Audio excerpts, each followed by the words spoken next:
The stage has been set, and how much more drama can unfold as the Formula One season comes to an end?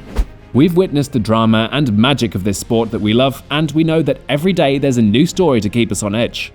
One story that has caught our attention is the one currently unfolding at Maranello, the home of Ferrari.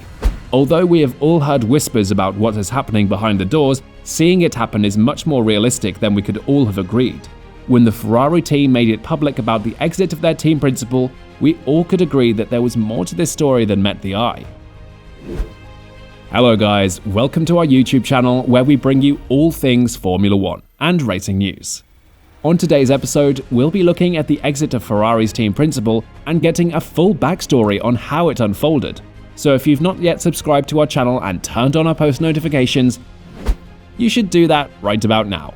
This gives you early access to our content as it drops. When the news of Matt Binotto's exit from Team Ferrari broke, one thing everyone was sure of was that there had to be drama behind the scenes. Has he He's doing it again, he's going for it again, Max Verstappen, and he's got a quarter of a car length in front. However, since most people didn't have backroom access, they had to make do with whatever they could find on the news. If you've been following us, we mentioned in one of our videos about the imminent exit of Binotto and what impact it would have on the Ferrari team. The team placed second in the just concluded season, and everyone was of high hopes that there was to be more achieved in the coming season.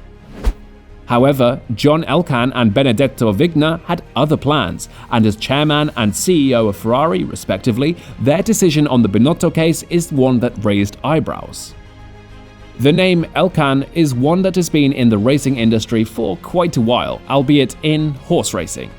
Here he goes, he's doing it. It's miles different. Oh, that's a big old lock-up, man. However, when he was entrusted with the top seat at Ferrari, he had no choice but to step up and take the reins. Being in this position isn't one to stumble upon, but John Elkann was enjoying the benefits of his grandfather's investment in Ferrari over a decade before he was born. However, the story wasn't the same for Vigna, who had been brought in by Elkann to be responsible for the day-to-day running of Ferrari. Yes, it's also important to note that Vigna had no prior experience in racing, but was brought in to replace Camilleri in 2020 when he stepped down due to personal reasons. It was during Camilleri's era that Ferrari employed Mattia Binotto as one to help rebuild Ferrari and take them to the top. Considering the recent success of the outfit, Binotto has done a fine job with Ferrari placing second in the just concluded season. The year 2021 was the beginning of all the drama that unfolded at Ferrari when Vigna was brought in. Elkann had run the outfit for 18 months but felt he needed the expertise of someone else. This decision began the precedents that followed at Ferrari.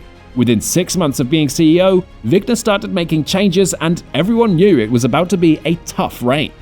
Charles Leclerc tried to get past Leclerc as he came out of the pits. 3 senior execs in Ferrari's automobile division were gone, and that wasn't all. Vigna's scythe was going through all departments, like the Grim Reaper harvesting souls. According to him, the expected change for Ferrari was about to begin, and as such, the change was important. Ferrari had gone through over a decade of underachievement, and that was the first thing that needed to change. So the new era needed to be on the way, and whatever it took had to be done. Once that ideology was clear, the team targets were announced and involved them getting into serious competitiveness by 2022. Judging by how 2022 went, we can say that they sure made improvements as the team came in second place. They could now compete against champions Red Bull and actually have a fighting chance. To everyone, this was seen as good news, and everyone expected Binotto to be at the helm and help the team achieve the new era. Before we go on, let's take this opportunity to remind you that subscribing to our channel and turning on our post notifications is the access to enjoying all this amazing content we have for you. So make sure you do that, and let's get on with the video. While the season was going on, rumors were already spreading in the Italian media that Binotto was about to get the axe once the season ended. His replacement, Frédéric Vasseur, had already been contacted and would take over once the season was over.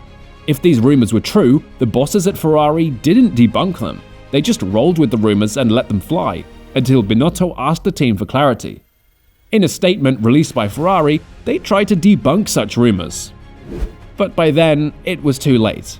To go back to their statement, they said, "In relation to rumors concerning Scuderia Ferrari team principal Mattia Binotto's position, Ferrari states that these rumors are totally without foundation."